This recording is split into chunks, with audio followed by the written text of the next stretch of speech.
ఓం నమ శివాయ. అందరికీ నమస్కారం అండి. స్వాగతం సుస్వాగతం మన ఛానల్కి. అందరికీ ముందుగా శివరాత్రి శుభాకాంక్షలు. ఈరోజు ఈ వీడియోలో ఈ 2024 సంవత్సరము మార్చి 8వ తారీఖు శుక్రవారం రోజున మహాశివరాత్రి సందర్భంగా ఈ శివరాత్రి రోజున ఆ బోలా శంకర్ని ఎలా ఆరాధించాలి, ఆ పూజా విధానం ఏమిటి, అలాగే శివరాత్రి రోజున తప్పకుండా పాటించవలసినటువంటి నియమాలు ఏమిటి, 4 యామంలో శివలింగానికి అభిషేకం అనేది ఎలా చేయాలి, నైవేద్యము, మంత్రాలు, ఉపవాసము, జాగరణ, ఇలా ప్రతి ఒక్కదాని గురించి క్లుప్తంగా ఇప్పుడు ఈ వీడియో ద్వారా తెలుసుకుందాము. వీడియోని స్కిప్ చేయకుండా చూడండి, అప్పుడే మీకు పూర్తి సమాచారం అనేది క్లియర్గా అర్థమవుతుంది. మన ఛానల్ని ఎవరైనా మొట్టమొదటిసారి కనుక చూస్తుంటే మీకు కనుక నా వీడియోస్ నచ్చినట్లయితే లైక్ చేసి సబ్స్క్రైబ్ చేసుకొని పక్కన ఉన్నటువంటి బెల్ ఐకాన్ని యాక్టివేట్లో పెట్టుకోవడం ద్వారా నేను ఏ వీడియో చేసినా మీకు నోటిఫికేషన్ ద్వారా ముందుకు వచ్చేస్తుంది. సో దట్ మీరు వీడియోని మిస్ కాకుండా చూడొచ్చు. మహాశివరాత్రి మనం జరుపుకునే ముఖ్యమైన పండుగలలో ఒకటి. మనకి సంవత్సరానికి 12 శివరాత్రులు వస్తాయి, కానీ మహాశివరాత్రి అత్యంత పవిత్రమైనదిగా భావింపబడుతుంది. ఈ మహాశివరాత్రి రోజున భక్తులు ఆ శివపార్వతుల ఆశీస్సుల కోసము పంచామృతాలతోటి అభిషేకము, ప్రత్యేక పూజలు, బిల్వపత్రాలు, వివిధ రకాల పుష్పాలని సమర్పిస్తారు. అలాగే ఈ మహాశివరాత్రి రోజున పరమేశ్వరుని భక్తులు 3 విధాలుగా పూజిస్తారు. అవి శివపూజ, ఉపవాసము, జాగారము. వీటిలో ఉపవాసానికి చాలా ప్రాధాన్యత ఉంది.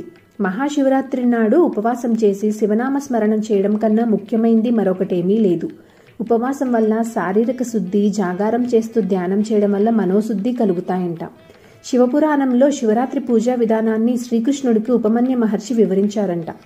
ఈ శివరాత్రి రోజున ఎవరైతే కనుక తనను పూజిస్తారో తన కుమారుడైన కుమారస్వామి కన్నా ఇష్టలవుతారని సాక్షాత్తు పరమశివుడే చెప్పాడంటే దీని విశిష్టతని అర్థం చేసుకోవచ్చు.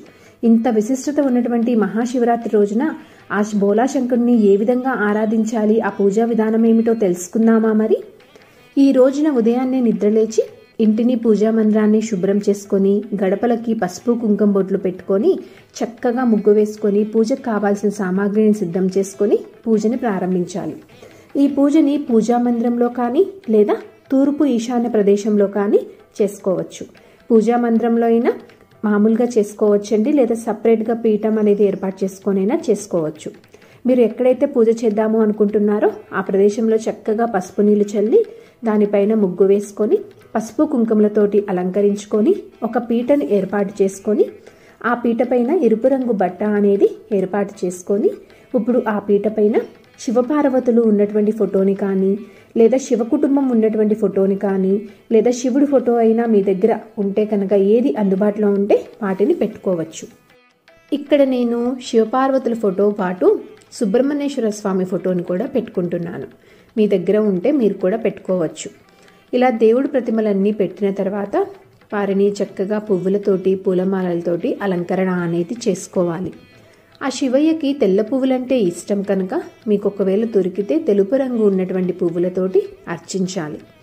ఇలా పువ్వులతోటి, పూలమాలలతోటి అలంకరణ చేసిన తర్వాత మనము ఏ పని చేసినా ముందుగా ఆ గణనాథుని పూజించిన తర్వాతే చేస్తాం కనుక అందుకోసము పసుపు గణపతిని కానీ లేదా వినాయక విగ్రహం కానీ తీసుకొని ఆవాహనం అనేది చేసుకోవాలి.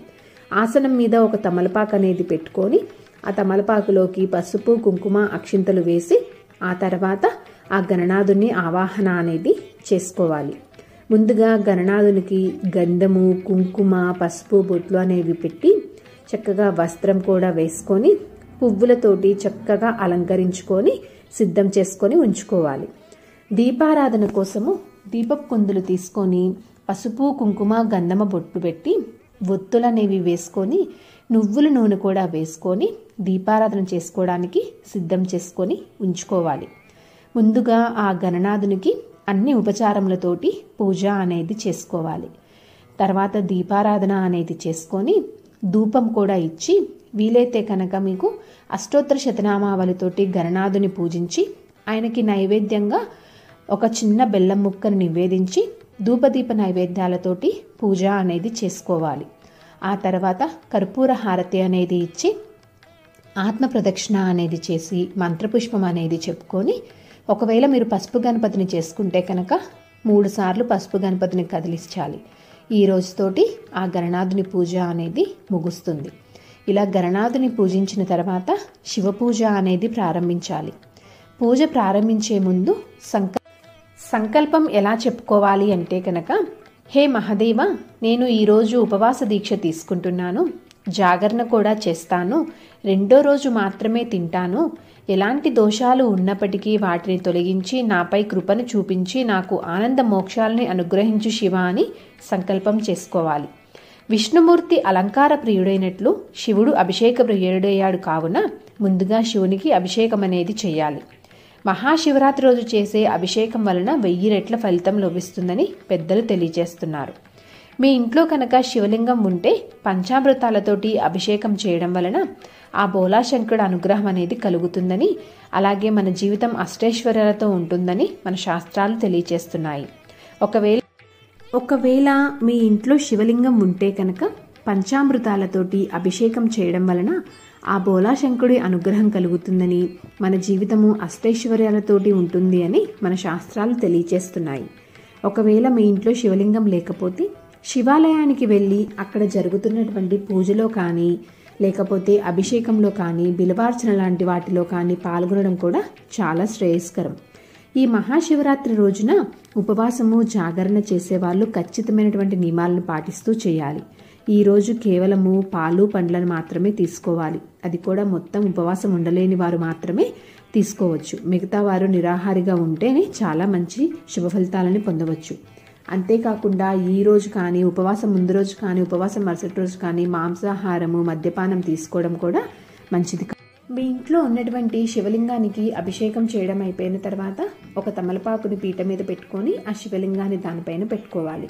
ఒకవేళ శివలింగం లేకపోతే కనుక నార్మల్గా ఫోటోకైనా పూజ అనేది చేసేసుకోవచ్చు. ఆ తర్వాత 5 తమలపాకులను తీసుకొని చక్కగా ఆసనం మీద పెట్టుకొని వాటి మీద పసుపు, కుంకుమ, అక్షింతలు అనేవి వేసి ఇప్పుడు వాటి మీద 5 మట్టి దీపాలను పెట్టుకోవాలి. ఆ శివయ్యకి దీపారాధన చేయడం కోసము ఈ విధంగా చేసుకోవాలి. చక్కగా ఆ 5 మట్టి దీపాలకి కూడా పసుపు, కుంకుమ బొట్లు అనేవి పెట్టుకొని చక్కగా అలంకరించుకొని ముందుగా సిద్ధం చేసుకొని పెట్టుకున్నటువంటి తమలపాకుల మీద పెట్టుకొని ఇప్పుడు వాటిలోకి చక్కగా ఒత్తులు అనేవి వేసుకొని నువ్వుల నూనె అనేది కూడా వేసుకొని దీపారాధన చేసుకోవడానికి సిద్ధం చేసుకొని ఉంచుకోవాలి. ఎప్పుడైనా కానీ ఆసనం అనేది లేకుండా ఒక్క దీపాన్ని కూడా ఎప్పుడూ వెలిగించకూడదు. ఇలా చక్కగా సిద్ధం చేసుకున్న తర్వాత ఇప్పుడు ఆ శివయ్యకి తాంబూలం అనేది ఇచ్చి నైవేద్యాలను కూడా సమర్పించాలి. నైవేద్యాలు అనేవి అన్నీ అని కాకుండా భక్తితోటి కనీసం పాలైనా సమర్పించినా కూడా ఉత్తమమైనటువంటి ఫలితాలని పొందవచ్చని చెప్పి మన శాస్త్రాలు తెలియజేస్తున్నాయి. ఇప్పుడు చక్కగా ఇలా నైవేద్యాలు సమర్పించిన తర్వాత ఏకహారతోటి దీపాలన్నిటినీ వెలిగించుకోవాలి. ఆ తర్వాత ఆచమనం చేసుకొని మహాశివుడిని అష్టోత్తర శతనామావళితోటి పూజించుకోవాలి.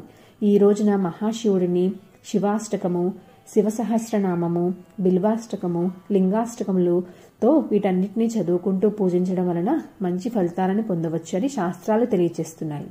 ఇవన్నీ తెలియదు అనుకున్నవారు కనీసము శివయ్య పంచాక్షరి మంత్రం అయినటువంటి ఓం నమః శివాయ అనేటువంటి మంత్రాన్ని 108 సార్లు అనుకుంటూ పూజించడం వలన విశేషమైనటువంటి ఫలితాలని పొందవచ్చు. ఈ రోజున శివయ్యని అంటే శివరాత్రి రోజున ఉదయం కంటే సాయంత్రం పూజకే ప్రాధాన్యత ఎక్కువగా ఉంటుంది. ఉదయం మామూలుగా పూజ చేసుకొని నైవేద్యాన్ని సమర్పించి సాయంత్రం ప్రదోషకాల సమయంలో పూజని మొదలుపెట్టాలి. అభిషేకాలు, బిల్వార్చన ఇలా అన్నీ చేయాలి. ఈ మహాశివరాత్రి రోజున 4 యామంలో శివలింగాన్ని 4 రకాల పద్ధతుల్లో అభిషేకిస్తారు.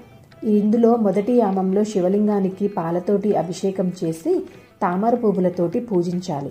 పెసరపప్పు పరమాన్నంని నైవేద్యంగా నివేదించాలి. 2వ యామంలో పెరుగుతో అభిషేకం చేసి పాయస అన్నంని నైవేద్యంగా నివేదిస్తారు. యజుర్వేద మంత్రపఠనం చేస్తారు. 3వ యామంలో శివలింగానికి నీటితోటి అభిషేకం అనేది చేసి బిల్వపత్రాలతోటి పూజిస్తారు. నువ్వుల చిమిలి ఉండలని నైవేద్యంగా పెడతారు. సామవేద మంత్రపఠనం అనేది చేస్తారు. 4వ యామంలో శివలింగానికి నేతితోటి అభిషేకం చేసి నల్లని కలవ పువ్వులని పూజ చేసి కేవలము అన్నంని మాత్రమే నైవేద్యంగా పెట్టి పూజిస్తారు. ఈ పూజలన్నింటినీ వారి వారి అవకాశాన్ని బట్టి ఇంట్లో ఉన్నటువంటి శివలింగానికి కానీ లేదా ఆలయంలో కానీ చేసుకోవచ్చు. ఈ రోజున బిల్వపత్రాలతోటి పూజించుకోవాలి. ఎప్పుడైనా కానీ 3 ఆకులు ఉన్నటువంటి బిల్వపత్రాలతోటి పూజించుకోవాలి. ఒక్క ఆకు లేకపోయినా కూడా పూజించుకోకూడదు. ఈ రోజు కనుక మీకు ఒకవేళ దొరికితే కనుక ఈ బిల్వపత్రాలతోటి పూజ అనేది చేసుకోవాలి. ఇలా చక్కగా పూజ అనేది చేసుకున్న తర్వాత ఆ శివయ్యకి ధూపదీప నైవేద్యాలన్నింటినీ సమర్పించిన తర్వాత కర్పూర హారతి అనేది ఇవ్వాలి. ఇలా కర్పూర హారతి కూడా ఇచ్చిన తర్వాత మంత్రపుష్పం అనేది కూడా చెప్పుకొని ఆ తర్వాత చేతిలోకి కొన్ని అక్షింతలు అనేవి తీసుకొని పూజలో ఏదైనా పొరపాట్లు ఉంటే కనుక మన్నించు తండ్రి అని ఆత్మ ప్రదక్షిణ అనేది చేసుకోవాలి. శివరాత్రి రోజున ఆ శివయ్యని భక్తులందరూ నియమనిష్టలతోటి భక్తి శ్రద్ధలతోటి పూజించడం వలన అనుకున్నటువంటి కార్యాలన్నీ జరుగుతాయని, మన జీవితానికి పట్టినటువంటి పీడ తొలగిపోతుందని, సకల సంపదలు చేకూరుతాయని మన శాస్త్రాలు తెలియచేస్తున్నాయి. సో చూసారు కదండి ఈ రోజు వీడియో. శివరాత్రి రోజున ఆ బోలా శంకర్ని ఏ విధంగా ఆరాధించాలి, పూజా విధానం గురించి, అలాగే పాటించవలసిన నియమాల గురించి అన్నీ తెలుసుకున్నాము కదా. మీకు ఈ వీడియో ఉపయోగపడిద్దని అనుకుంటున్నాను. అలాగే తప్పకుండా మీకు నచ్చిందని అనుకుంటున్నానండి. నా వీడియోస్ కనుక నచ్చినట్లయితే ప్లీజ్ లైక్ చేసి ఫ్రెండ్స్ అండ్ ఫ్యామిలీ మెంబర్కి షేర్ చేసి మీ సపోర్ట్ని అందిస్తారని ఆశిస్తున్నాను. ఇంకొక మంచి వీడియోతోటి ఇంకొక మంచి కంటెంట్ మళ్ళీ కలుస్తానండి. అంతవరకు సెలవు మరి. ధన్యవాదాలు. సర్వేజన సుఖినో భవంతు. స్వస్తి.